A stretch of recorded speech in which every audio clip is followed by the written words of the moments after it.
What's going on, guys? Justin Fuller, ex-Honda salesman, tech lover, and today your host. And we're going to be reviewing the 2025 Honda Civic Hybrid. That's right, we're going to figure out, is this worth the money, and how does it stack up against other hybrids out there in the world? So let's hop on in.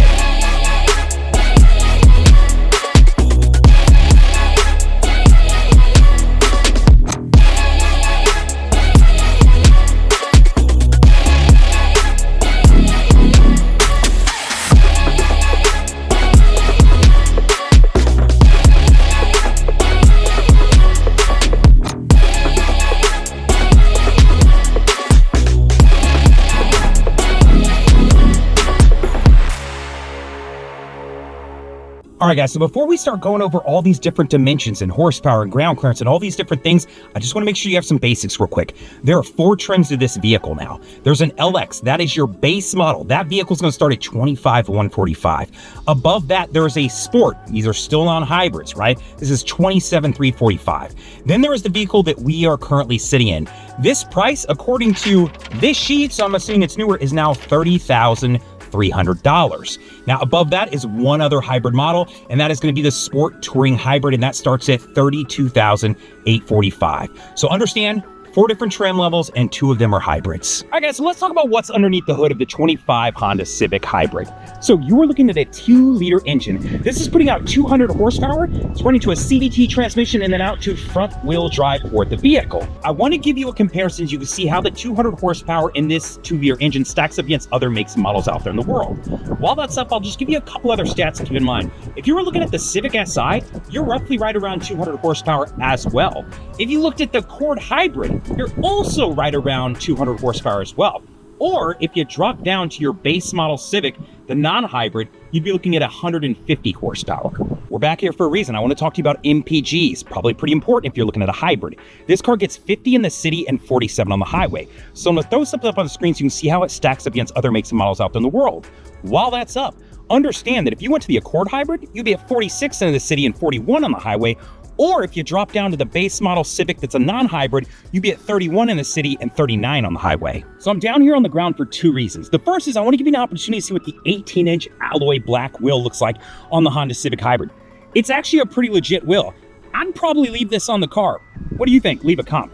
Now, the second part to this is I want to talk to you about ground clearance. So while there's nothing definite from Honda as of yet, I couldn't find it on the website, I'm going to assume that this is the same as the 2024 Honda Civic's ground clearance. So on the 24, you've got 5 inches of ground clearance here. So I want to give you an opportunity to see how that ground clearance stacks up against other makes and models out there in the world. Now, when I sold cars, I regularly ran into people that struggled to understand, hey, if I'm in this trim level and I go up, what do I gain and how much does it cost me? Or if I go down, what do I lose and how much do I save?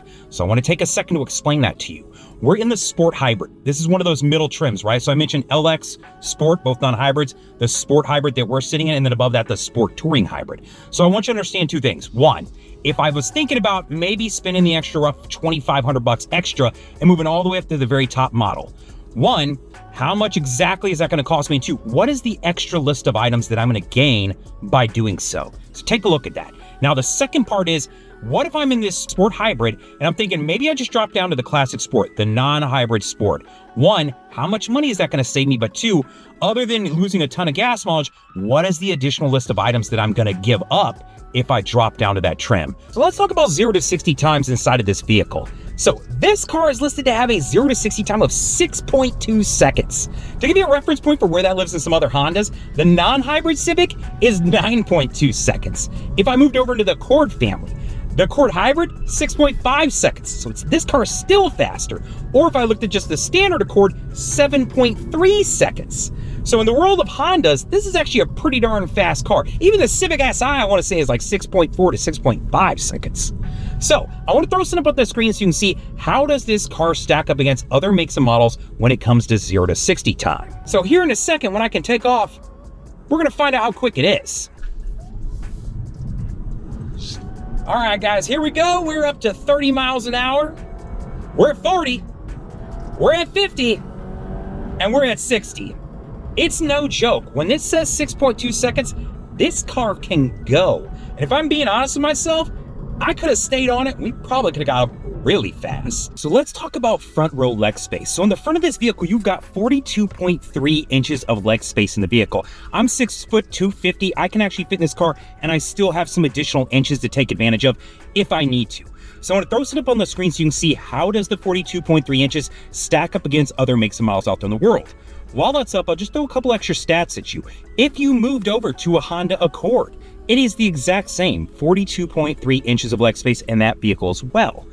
Or you could move into the standard Civic, right? Non-hybrid, wouldn't make a difference. Also 42.3 inches. All right, guys, so here we are in the rear of the vehicle, and I want to talk to you about leg space in the back of this vehicle. So you were looking at 37.4 inches of leg space. While it's not huge and illustrious, I, as a 6 foot 250 man, can fit behind myself if I set the seat up as if I was driving. So understand, you do have room in this. Now, it is set up for 3 people, which I would argue, not really. I'd say 2 and maybe a small person, or it better be a bunch of small people. But while we're here, I want to throw something up on the screen so you can see how the 37.4 inches stacks up against other makes and models out there in the world. While that's up, I'll just remind you, if you wanted to move over to something like a Honda Accord, whether it's a hybrid or non-hybrid, that would actually increase to 40.8 inches of leg space. Or you could move to a non-hybrid Civic or a previous gen Civic, and it would be that exact same 37.4. Now, there are 2 important things I want to talk to you about when it comes to the rear of this vehicle. The first is going to be headspace. This has got 37.1 inches of headspace. So while I'm 6 foot, if you're a little bit taller than me and you happen to wear hats, don't know that you're going to fit that well in the back of this car. The second part to it is going to be related to right here. There are no air vents in the back of this car, nor are there USBs. Now, while we're in the back, I want to talk to you about trunk space or cargo space, whatever you'd like to call it. This car has 14.8 cubic feet of cargo space in the back of it. So I'm going to throw something up on the screen so you can see how does that stack up against other makes and models. While that's up, I want to let you know 2 different things. One, of course, this is a 60-40 split. So if you needed to throw part of it down, but keep it up so somebody can sit back here, you can. The other thing is that if you moved up to the big sister, the Honda Accord, you'd then be looking at 16.7 cubic feet of cargo space. So it'd get you a couple extra cubic feet if you needed it. So let's talk about the touchscreen that lives inside the 2025 Honda Civic Hybrid. So you're looking at a 7-inch touchscreen that lives inside of this particular trim. Now, if you jump up to that top-end model, that Sport Touring Hybrid, you will get a 9-inch touchscreen. Along with that 9-inch touchscreen, it comes with built-in Google and Alexa. So something to be aware of. But while we're here, there's a couple things I want to talk to you about. One, of course, trim level plays a role as far as the size of the touchscreen, but 2, also your audio system does. So understand that if you jumped all the way up to that top end model, you'd have a 12 speaker Bose system. But as you come down trim levels, there are going to be some differences as far as wattage goes and the amount of speakers. Now, with all of that said, let's talk about this for a second. Because this is not the top-end model, there's not really anything different from this particular head unit versus the 2024 Honda Civic head unit. You've got a basic setup to where you can go FM and AM. You can obviously listen via Bluetooth, or it has a wired connection when it comes to CarPlay and Android Auto.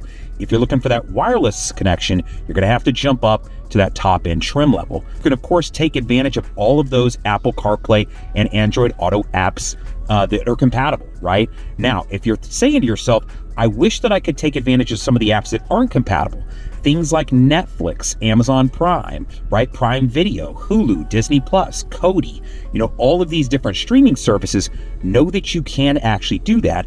I've reviewed a box that allows you to do that. If you want to learn more, I'll throw a link in the description and I'll throw something up on the screen that you can click on to check it out. I, of course, can get you a little bit of money off because I am one of their affiliates. Now, if you're shopping Hondas, typically you're looking at them because they're reliable and they're known for being safe. So I want to talk to you about some of the safety options that live inside of this vehicle. So I'm going to flip you around and show you a couple of them. So here we are on the steering wheel, and I'm going to slide on in here, and I've got some of these safety features pulled up. The first one is collision mitigation braking system. So what this is if it's looking like you're going to rear end another car, it can give you an audible alert, flash in the dash, then actually apply the brakes to help prevent you from hitting a car in front of you. Now, the next feature down is going to be blind spot information system. At this point, I think we all know what that is, but I'll just point it out real quick. You have icons that live inside of your mirrors that will light up if someone's in your blind spot. If you start to get over, it'll give you an audible alert to let you know, hey, there is somebody there. Now, the last one is road departure mitigation. If I'm driving down the road and I start to drift off the shoulder of the road, it can give me an audible alert and actually shake the wheel to be like, hey, wake up, pay attention, you're drifting off the road. Now, there are two other features I want to mention, and they're on the right side of the steering wheel. The first is going to be related to your cruise control. So when I get up to the speed I want, I can set it right here. You're going to see that same icon appear up here in the dash. Now from there, I can use this button with these boxes.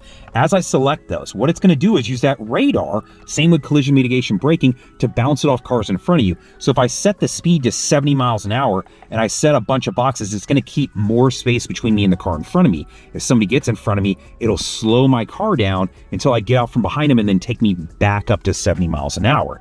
Now, cool feature, and if you want to turn it off, you can just press and hold that, and then it'll flip over and say cruise mode selected, or press it again and it'll jump back to adaptive cruise control. Now the second feature over here is going to be lane keep assist. That is this button right here.